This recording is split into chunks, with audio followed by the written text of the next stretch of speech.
તો દોસ્તો આ ગેટ છે, આવા ગેટ અનેક પોરબંદરમાં બાંધવામાં આવ્યા હતા અને રાતના સમયે બંધ થઈ ગયા હતા અને મંદિર અને જેવી પ્રાચીન જગ્યાઓ હતી ત્યાં પહેરેદાર બેસતા અને ગેટને બંધ કરે એટલે અંદર કોઈ પ્રવેશ ન કરી શકતા.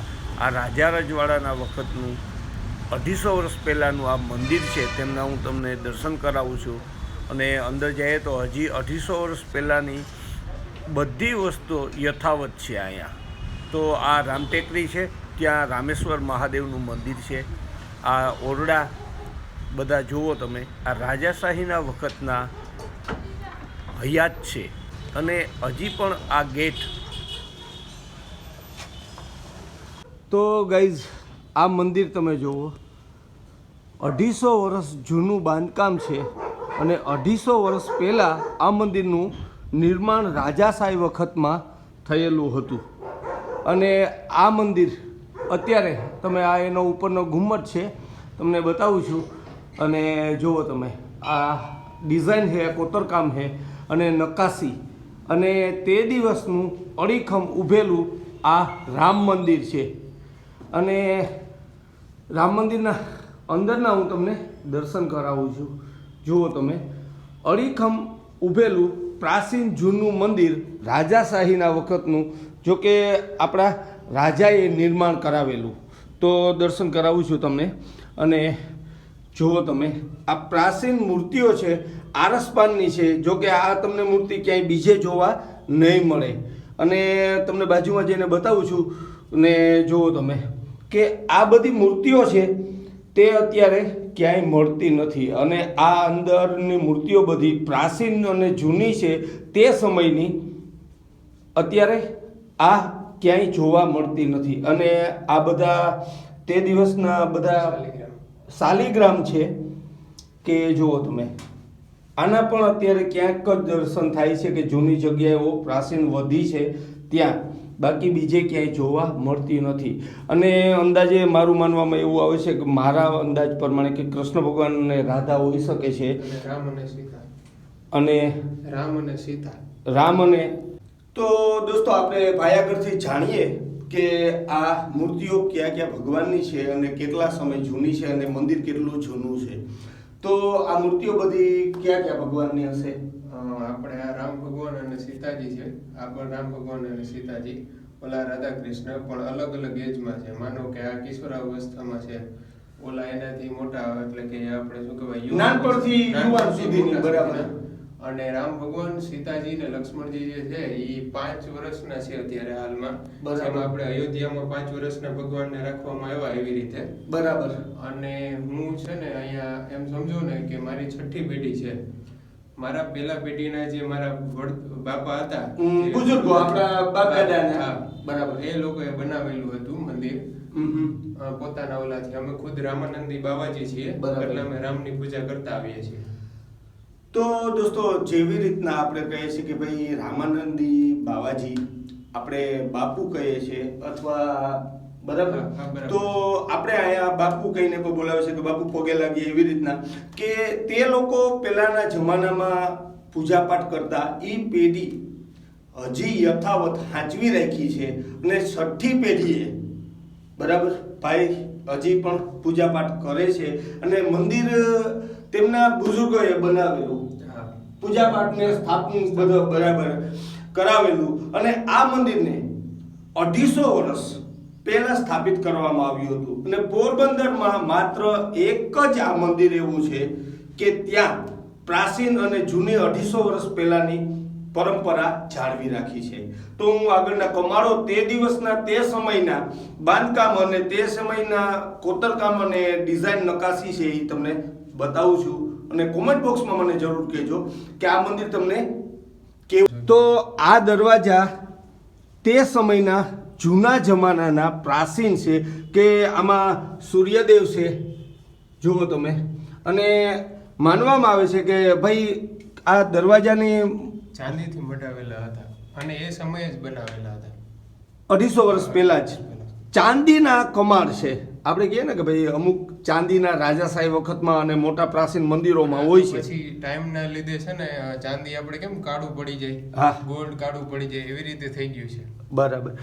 આ ચાંદીના યથાવત તે સમયના હજી પણ છે, પણ અમુક ટાઈમ જાતા ચાંદી ઉપર જંગ લાગે છે અને એના હિસાબે કાળા પડે છે. તો આ નકાશી જુઓ તમે, આ ડિઝાઇન અને આ કમાળો હવે જોવા મળતા નથી. તો દોસ્તો આ છે હનુમાનજી મહારાજની પ્રતિમા છે. એ 250 વર્ષ પહેલાંની છે કે જે સમયે મંદિરનું નિર્માણ નહોતું થયું ત્યારની છે. અને 250 વર્ષ પહેલાં આ મંદિરનું નિર્માણ પહેલાંની હનુમાનજી મહારાજની પ્રતિમા છે. પછી હનુમાનજી મહારાજની મૂર્તિ અંદર લેવામાં આવી અને પછી મંદિરનું નિર્માણ થયું. અને આ પ્રતિમા તમને ક્યાંક જ જોવા મળશે કે જુઓ તમે, હનુમાનજી મહારાજના હાથમાં તલવાર અને ગદા બંને હારે છે. તો આ પ્રતિમા તમને ક્યાંક જ જોવા મળશે. આવી પ્રતિમા તમને જોવા પણ નહીં મળે, આના દર્શન પણ નહીં થાય. આ તે સમયની 300 વર્ષ આસપાસની પ્રતિમા અને પ્રાચીન ફોટા છે અને એકદમ પ્રાચીન જગ્યા છે. અને જુઓ તમે, આ મંદિરની જગ્યા છે અને આ ડિઝાઇન અત્યારે એકદમ બંધ થઈ ગઈ છે. અત્યારે ક્યાંય કોઈ કરી નથી શકતું. આ બધા તમે જુઓ ડિઝાઇનનું દ્વારપાલ છે, જય વિજય, બરાબર, દ્વારપાલ જય વિજય તેમનું નામ છે. અને આ તે સમયની બધી ડિઝાઇન નકાશી એકદમ જુઓ તમે, અને બાંધકામ એકદમ રાજા રજવાડા જેવું પહેલાંના જમાનાનું.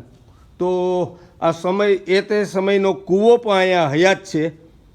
અને જુઓ તમે, જેમ કે ક્યાંય પહેલાંના આપણા વડવાઓ કે જે કંઈ મંદિરોને સ્થાપિત કરતા અને મંદિરો બનતા ત્યાં કૂવો રાખતા કે ટુરિસ્ટ અથવા કોઈ ભક્તજનો આવવાથી તે લોકોની પાણીની સુવિધા રહી તે માટે એકદમ અનોખી ડિઝાઇન કૂવાની પણ તે સમયની બાંધેલી છે.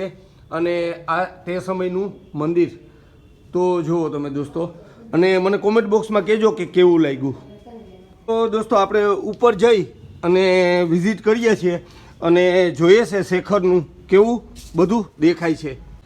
તો ગાઈઝ આપણે અત્યારે તમને શિખર ઉપર હું તમને બતાવું છું કે જુઓ તમે, આ ડિઝાઇન, આ નકાશી અને આ મંદિર. અત્યારે ક્યાંય આ નકાશી અને આ ડિઝાઇન બનાવવા જાય તો બનતી નથી. એક દીના સમયમાં અહીંયા પણ આના સપોર્ટ હશે અને આ રાજમહેલ હોય તેવું લાગે છે. જુઓ તમે, બરાબર, એની નકાશી, એની ડિઝાઇન તમને બતાવું છું, શેર કરાવું છું. નીચેથી લઈને ઊંચે સુધીની હાઈટ એની 84 ફૂટ હોઈ શકે, ધરતીથી લઈને ઊંચા સુધી. તો ધરતી ઉપરથી લઈ અને ઉપરના બેડા સુધીની હાઈટ 84 ફૂટ, 84 ફૂટની આ મંદિરની હાઈટ હોઈ શકે છે એવું માનવામાં આવે છે. સાંભળવામાં મતલબ કે મળ્યું છે, સો નથી, પણ હું તમને કહું છું કે આ મંદિર અતિ પ્રાચીન અને જૂનું છે. અવશ્ય મુલાકાત લેજો. આપણે રામટેકરી, રામભુવન બાજુમાં આવીને કોઈને પણ તમે રિક્ષા ચાલક અથવા બહારથી આવતા હોય અને વિઝિટ કરવા માગતા હોય, દર્શન કરવા માગતા હોય તો રામટેકરી આવીને કોઈને પણ કહેશો કે રામભુવન તો બાજુમાં જ છે, તમને અવશ્ય મુલાકાત કરાવશે અને તમને એડ્રેસ આપશે. તો અવશ્ય મુલાકાત લેજો. તો ગાઈઝ હું તમને શેખર ઉપર આવી અને આ બતાવું છું કે અંદરની આ ગુફા છે. તો જુઓ તમે, આ મંદિરની ગુફા છે કે ઉપરની તમને બતાવું છું કે ઉપર બેડું રાખવામાં આવ્યું છે અને આ મંદિર અહીંયા બેસી અને તપ કરતા હોય અથવા બેસી શકે. જુઓ તમે, એકદમ આ મંદિરની અંદરની. તો ચાલો હું બહાર જાઉં છું, બતાવું છું તમને.